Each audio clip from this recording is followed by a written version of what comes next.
Dear friends, welcome back to InfoPoint YouTube channel. ಆತ್ಮೀಯ ಗಣಿತದಾರರೇ, ಸಾಮಾಜಿಕ ಮತ್ತು ಶೈಕ್ಷಣಿಕ ಸಮೀಕ್ಷೆಯ ಸಂಪೂರ್ಣ ಮಾಹಿತಿಯನ್ನು ಮೊಬೈಲ್ ಅಪ್ಲಿಕೇಶನ್ನಲ್ಲಿ ಯಾವ ಥರ ಇಂದೀಕರಿಸಬೇಕು ಎನ್ನುವುದರ ಬಗ್ಗೆ ತಿಳಿದುಕೊಳ್ಳೋಣ. ಸೊ ನಾವು ಮೊಬೈಲ್ ಅಪ್ಲಿಕೇಶನನ್ನು ಇನ್ಸ್ಟಾಲ್ ಮಾಡಿದಾಗ ಇದು ಒಂದು ಲಾಗಿನ್ ಇಂಟರ್ಫೇಸ್ನಲ್ಲಿ ನಮ್ಮ ಮೊಬೈಲ್ ಸಂಖ್ಯೆಯನ್ನು ಇಲ್ಲಿ ಹಾಕಿ OTP ಪಡೆದುಕೊಳ್ಳಬೇಕು. ಸೊ ನಮ್ಮ ರಿಜಿಸ್ಟರ್ ಮೊಬೈಲ್ ಸಂಖ್ಯೆಗೆ OTP ಬರುತ್ತದೆ. ಆ OTPಯನ್ನು 4 ಅಂಕೆಯ OTPಯನ್ನು ನಮೂದಿಸಿ ವೆರಿಫೈ ಮಾಡಿಕೊಳ್ಳಬೇಕು.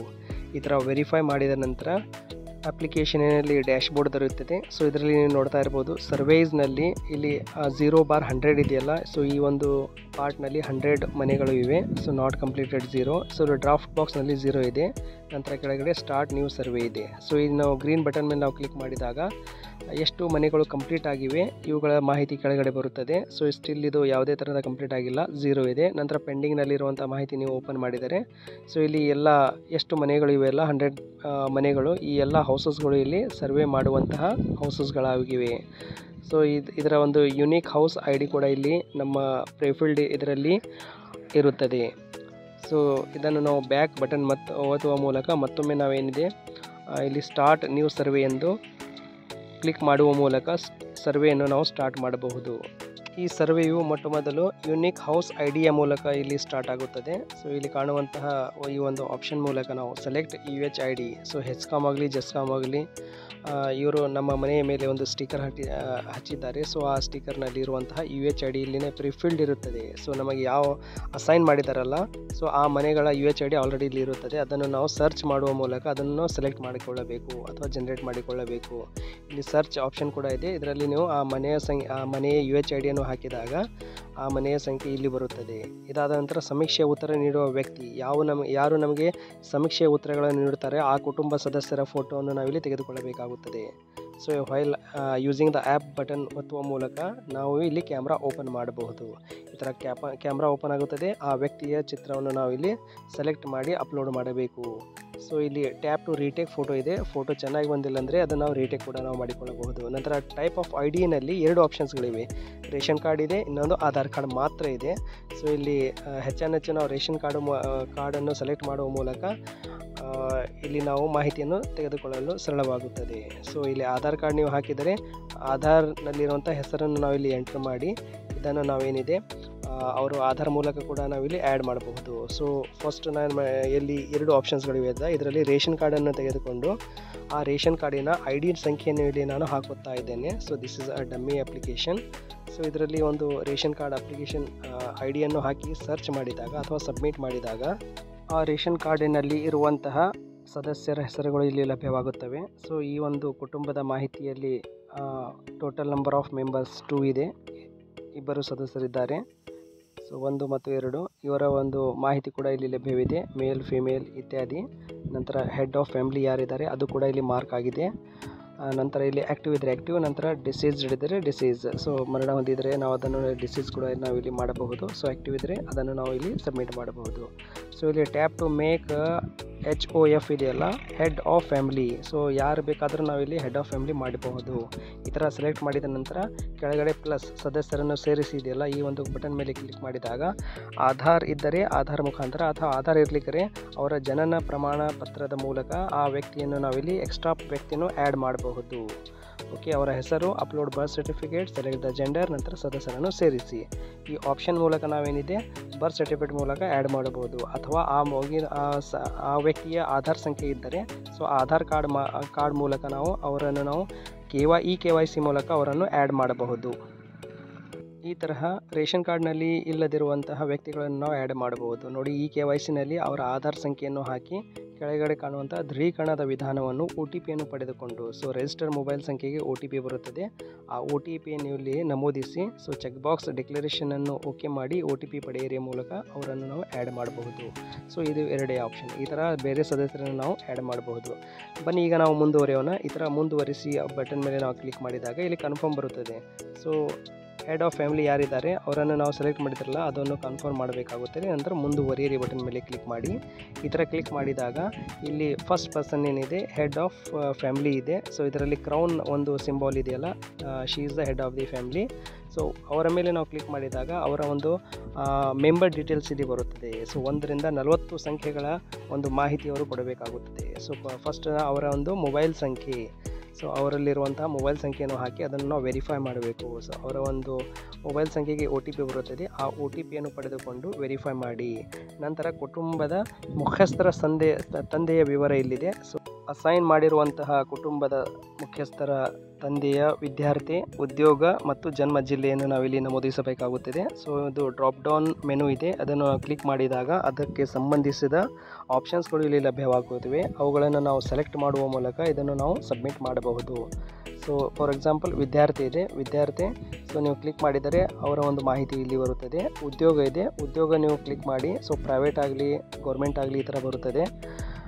ನಂತರ ಜನ್ಮ ಜಿಲ್ಲೆ ಆಗಲಿ, ಸೊ ಜಿಲ್ಲೆ, ಅವರ ಜಿಲ್ಲೆ ಅಥವಾ ಲೋಕಲ್ ಜಿಲ್ಲೆ ಇದ್ದರೆ ಸೊ ಅದನ್ನು ನೀವು ಸರ್ಚ್ ಮಾಡುವ ಮೂಲಕ ಜಿಲ್ಲೆಯನ್ನು ಸೆಲೆಕ್ಟ್ ಮಾಡಬಹುದು. ನಂತರ ನೀವು ನೋಂದಾಯಿತ ಮತದಾರರಾಗಿದ್ದೀರಾ, ಸೊ ನೀವು ಮತದಾರರಿದ್ದಲ್ಲಿ ಹೌದು ಅಂತ ಹೇಳಿ, ಸೊ ಇಲ್ಲವಾದರೆ ಇಲ್ಲ ಅಂತ ಹೇಳಬೇಕಾಗುತ್ತದೆ. ಹೌದು ಇದ್ದಲ್ಲಿ ನೀವು ಹೌದು ಹೇಳಿದರೆ ಅವರ ಒಂದು ಎಪಿಕ್ ಕಾರ್ಡ್ ID-ಯನ್ನು ನಾವಿಲ್ಲಿ ಹಾಕಬೇಕಾಗುತ್ತದೆ.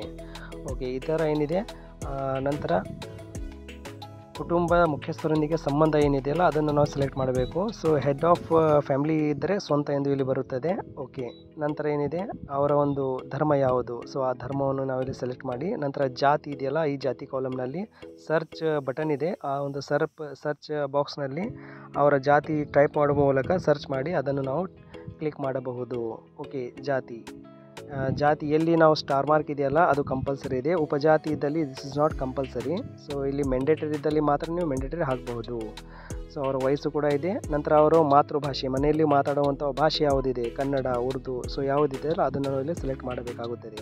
ನಂತರ ವಿವಾಹ ಸ್ಥಿತಿ ಇದೆ, ವೈವಾಹಿಕ, ಅದನ್ನು ಸೆಲೆಕ್ಟ್ ಮಾಡಿ. ವಿವಾಹ ಸಮಯದಲ್ಲಿ ಅವರ ವಯಸ್ಸು ಎಷ್ಟಿತ್ತು ಅದನ್ನು ಕೂಡ ನಾವಿಲ್ಲಿ ಎಂಟ್ರಿ ಮಾಡಬೇಕಾಗುತ್ತದೆ. ನಂತರ ಮೀಸಲಾತಿ ನೀತಿಯಿಂದ ಪಡೆದಿರೋ ಸೌಲಭ್ಯಗಳು ಯಾವುವು ಇದೆಯಲ್ಲ ಅದನ್ನು ನಾವು ಇಲ್ಲಿ ಕ್ಲಿಕ್ ಮಾಡಬೇಕಾಗುತ್ತದೆ. ಸೊ ಸರ್ಕಾರದಿಂದ ಪಡೆಯುತ್ತಿರುವ ಸೌಲಭ್ಯಗಳು ಅನ್ವಯ ಯಾವುದು ಇದೆಯಲ್ಲ ಅದನ್ನು ನಾವಿಲ್ಲಿ ಸೆಲೆಕ್ಟ್ ಮಾಡಬೇಕಾಗುತ್ತದೆ. ಸೊ ಇಲ್ಲಿ ಸೆಲೆಕ್ಟ್ ಆಪ್ಷನ್ ಇದೆ, ಮೇಲ್ಗಡೆ ಸರ್ಚ್ ಆಪ್ಷನ್ ಕೂಡ ಇದೆ, ಅದರಲ್ಲಿ ನೀವು ಸರ್ಚ್ ಮಾಡಿ ಆ ಒಂದು ಮಾಹಿತಿಯನ್ನು ನಾವಿಲ್ಲಿ ಕ್ಲಿಕ್ ಮಾಡಬೇಕಾಗುತ್ತದೆ. ಸೊ ಚೆಕ್ ಬಾಕ್ಸ್ ಇದೆ, ಚೆಕ್ ಬಾಕ್ಸ್ ಮೂಲಕ ಅವರು ಪಡೆಯುವಂತಹ ಸರ್ಕಾರಿ ಸೌಲಭ್ಯಗಳನ್ನು ನಾವಿಲ್ಲಿ ಎಂಟ್ರ್ ಮಾಡಬಹುದು. ನಂತರ 371, ಸೊ ಹೈದರಾಬಾದ್ ಕರ್ನಾಟಕ ಅಡಿಯಲ್ಲಿ ಸೌಲಭ್ಯಗಳು ಪಡೆಯುತ್ತಿದ್ದರೆ ಅದು ಕೂಡ ನಾವು ಎಸ್ ಆರ್ ನೋ ಎನ್ನುವ ಮೂಲಕ ಇದನ್ನು ಕೂಡ ನಾವು ಇಲ್ಲಿ ಹಾಕಬಹುದು. ಸೊ ಹಾಲಿ ಉದ್ಯೋಗ ಏನು ಮಾಡ್ತಾ ಇದ್ದೀರಾ, ಸೊ ಅದು ಕೂಡ ನಾವಿಲ್ಲಿ ಹಾಕಬಹುದು. ಸೊ ಕುಲಕಸುಬು ಯಾವುದಿದೆ ಅದು ಕೂಡ ಸೆಲೆಕ್ಟ್ ಮಾಡಿ ನಂತರ ಸರ್ಚ್ ಮಾಡುವ ಮೂಲಕ ಕುಲಕಸುಬನ್ನು ಇಲ್ಲಿ ನಾವು ಸೆಲೆಕ್ಟ್ ಮಾಡಬೇಕಾಗುತ್ತದೆ. ಸೊ ಇಲ್ಲವಾದರೆ ಅದರ್ಸ್ ಎಂದು ಹಾಕಿ ನಾವು ಬೇರೆ ಕೂಡ ಇಲ್ಲಿ ಎಂಟ್ರ್ ಮಾಡಬಹುದು. ಸೊ ನಿಮ್ಮ ಬ್ಯಾಂಕ್ ಅಕೌಂಟ್ ಎಲ್ಲಿದೆಯಲ್ಲ ಅದನ್ನು ಸೆಲೆಕ್ಟ್ ಮಾಡಿ. ಸೊ ಬ್ಯಾಂಕ್ ಅಕೌಂಟ್ ರಾಷ್ಟ್ರೀಕೃತ ಬ್ಯಾಂಕ್ನಲ್ಲಿದ್ದರೆ ಅದು ಕೂಡ ನಾವಿಲ್ಲಿ ಎಂಟ್ರ್ ಮಾಡಿ. ನಂತರ ಕಂಪ್ಯೂಟರ್ ಸಾಕ್ಷರ ಇದ್ದಲ್ಲಿ yes or no, computer knowledge ಇದ್ದರೆ ಎಸ್ ಆರ್ ನೋ ಟೈಪ್ ಮಾಡಿ. ಆರೋಗ್ಯ ವಿಮೆ ಯಾವುದಾದ್ರೂ ಇದ್ದರೆ ಸೊ ಆರೋಗ್ಯ ವಿಮೆಯನ್ನು ನಾವಿಲ್ಲಿ ಪಡೆದುಕೊಳ್ಳಬೇಕು. ಸೊ ಈಗ ನೋಡಿ ಟೋಟಲಿ ಒಂದು 40 ಕ್ವಶನ್ಸ್ಗಳು ಇಲ್ಲಿ ಕಂಪ್ಲೀಟ್ ಆಗಿವೆ. ಸೊ ಇದು ಪರ್ಸನಲ್ ಕ್ವಶನ್ಸ್, ಪ್ರತಿ ಸದಸ್ಯರಿಗೂ ನಾವು ಕೇಳುವಂತಹ 40 ಕ್ವಶನ್ಸ್ಗಳಿವೆ. ಆತ್ಮೀಯರೇ, ಇದೇ ರೀತಿ ಬೇರೆ ಸದಸ್ಯರ ಮಾಹಿತಿ ಕೂಡ ನಾವು ಇಲ್ಲಿ ಏನಿದೆ ಸೇಮ್ ಆ್ಯಸ್ ಇಟ್ ಈಸ್ ಅವರ ಮಾಹಿತಿಗಳನ್ನು 1 ರಿಂದ 40 ಪ್ರಶ್ನೆಗಳನ್ನು ಇಲ್ಲಿ ಅವರಲ್ಲಿ ನಾವು ಪಡೆದುಕೊಂಡು ಈ ಥರ ಎಂಟ್ರ್ ಮಾಡಬೇಕಾಗುತ್ತದೆ. ಸೊ ಇದಾದ ನಂತರ ಅವರ ಫ್ಯಾಮಿಲಿ ಡೀಟೇಲ್ಸ್, ಸೊ ಕಾಮನ್ ಆಗಿ ಬರುವಂತಹ ಒಂದು 20 ರಿಂದ 23 ಕ್ವಶನ್ಸ್ಗಳಿವೆ. Household details not completed ಇದೆ. ಸೊ ಇದರ ಮೇಲೆ ನಾವು ಕ್ಲಿಕ್ ಮಾಡುವ ಮೂಲಕ ಅವರ ಒಂದು ಹೌಸ್ ಹೋಲ್ಡ್ ಡೀಟೇಲ್ಸನ್ನು ನಾವಿಲ್ಲಿ ಎಂಟ್ರಿ ಮಾಡಬಹುದು. ಸೊ ಇದು 20 ರಿಂದ 23 ಕ್ವಶನ್ಸ್ಗಳಾಗುತ್ತವೆ. ಸೊ ಇದರ ಮೇಲೆ ನಾವು ಕ್ಲಿಕ್ ಮಾಡಿದರೆ ಇಲ್ಲಿ ಜಿಲ್ಲೆಯ ಹೆಸರು, ಸಂಕೇತ, ತಾಲೂಕು ಇದು ಡಿಫಾಲ್ಟ್ ಆಗಿ ಇಲ್ಲಿ ಬರುತ್ತದೆ. ಸೊ ನಾವಿಲ್ಲಿ ಗ್ರಾಮವನ್ನು ಸೆಲೆಕ್ಟ್ ಮಾಡಿ ಸರ್ಚ್ ಮಾಡುವ ಮೂಲಕ ಗ್ರಾಮವನ್ನು ನಾವಿಲ್ಲಿ ಸೆಲೆಕ್ಟ್ ಮಾಡಬಹುದು. ಅಥವಾ ಆಲ್ಫಾಬೆಟಿಕಲಿ ಇಲ್ಲಿ ಹೆಸರುಗಳಿವೆ, ಗ್ರಾಮಗಳ ಹೆಸರುಗಳಿವೆ. ಸೊ ಅವುಗಳನ್ನು ನಾವಿಲ್ಲಿ ಸೆಲೆಕ್ಟ್ ಮಾಡಬಹುದು. ಈ ಥರ ನಾವು ಸೆಲೆಕ್ಟ್ ಮಾಡಿ ಆ ಒಂದು ಸದಸ್ಯರ ಗ್ರಾಮವನ್ನು ಇಲ್ಲಿ ನಮೂದಿಸಿ ಅವರ ಮನೆಯ ಸಂಖ್ಯೆ, ಸೊ ಮನೆಯ ಸಂಖ್ಯೆ ಅವರ ಒಂದು ಡೋರ್ ಮೇಲೆ ಇರುತ್ತದೆ, ಆ ಮನೆಯ ಸಂಖ್ಯೆಯನ್ನು ಹಾಕಿ ನಂತರ ಇಲ್ಲಿ ಕುಟುಂಬದ ಸಾಲದ ವಿವರ ಆಗಲಿ, ಸೊ ಅವರು ಯಾವ ಸಾಲ ಅಥವಾ ಯಾವ ಬ್ಯಾಂಕ್ನಲ್ಲಿ ಸಾಲ ಪಡೆದಿದ್ದಾರೆ, ಸೊ ಅವುಗಳನ್ನು ನಾವಿಲ್ಲಿ ಹಾಕಬೇಕಾಗುತ್ತದೆ. ಕುಟುಂಬ ಹೊಂದಿರುವ ಜಾನುವಾರು, ಸೊ ಇಲ್ಲಿ ಹಸು, ಎತ್ತು ಈ ಥರ ಬಹಳಷ್ಟು ಮಾಹಿತಿಗಳಿವೆ. ಇಲ್ಲಿ ಕೌಂಟಿಂಗ್ ನಂಬರ್ಸ್ ಇದೆ, ಸೊ ಇಲ್ಲಿ ಪ್ಲಸ್ ಆ್ಯಂಡ್ ಮೈನಸ್ ಬಟನ್ಸ್ ಇದೆ. ಇದು ಕ್ಲಿಕ್ ಮಾಡುವ ಮೂಲಕ ಇನ್ಕ್ರೀಸ್ ಆ್ಯಂಡ್ ಡಿಕ್ರೀಸ್ ಕೂಡ ಇಲ್ಲಿ ಮಾಡಿಕೊಳ್ಳಬಹುದು. ಸಂಖ್ಯೆಗಳನ್ನು ಇಲ್ಲಿ ನಾವು ಹಾಕಬೇಕಾಗುತ್ತದೆ. ಓಕೆ, ಇದಾದ ನಂತರ ಕೃಷಿ ಚಟುವಟಿಕೆ ಯಾವುದೇ ಇದ್ದರೆ ಕೃಷಿ ಚಟುವಟಿಕೆ ನಾವು ಸೆಲೆಕ್ಟ್ ಮಾಡಿ ಅವುಗಳನ್ನು ಹಾಕಬಹುದು. ಸೊ ಎಲ್ಲ ಸದಸ್ಯರಿಗೆ ಸೇರಿದಂತೆ ಅವರ ಒಂದು ವಾಣಿಜ್ಯ ಕಟ್ಟಡ ಅಥವಾ ನಿವೇಶನ, ಫ್ಯಾಕ್ಟ್ರಿ ಕಟ್ಟಡ ಇದ್ದರೆ ಇವುಗಳನ್ನು ಕೂಡ ನಾವು ಇನ್ಕ್ರೀಸ್ ಆರ್ ಡಿಕ್ರೀಸ್ ಮಾಡುವ ಮೂಲಕ ಸಂಖ್ಯೆಗಳನ್ನು ನಮೂದಿಸಬಹುದು. ಇದೇ ಥರ ಕುಟುಂಬವು ಹೊಂದಿರುವ ಚರಾಸ್ತಿಗಳ ವಿವರ, ಸೊ ಇಲ್ಲಿ ಬೈಸಿಕಲ್ ಆಗಲಿ, ಸೈಕಲ್ ಆಗಲಿ, ವಾಷಿಂಗ್ ಮಷಿನ್ ಆಗಲಿ, ಟಿ ವಿ ಆಗಲಿ, ಫ್ಯಾಕ್ಸ್ ಯಂತ್ರ, ಇಲ್ಲಿ ಒಂದು 24 ಆಪ್ಷನ್ಸ್ಗಳಿವೆ. ಇದರಲ್ಲಿ ಯಾವುದೇ ಸಂಬಂಧಿತವಾಗಿದೆಯಲ್ಲ ಅದನ್ನು ನಾವು ಇಲ್ಲಿ ಕ್ಲಿಕ್ ಮಾಡಬೇಕಾಗುತ್ತದೆ.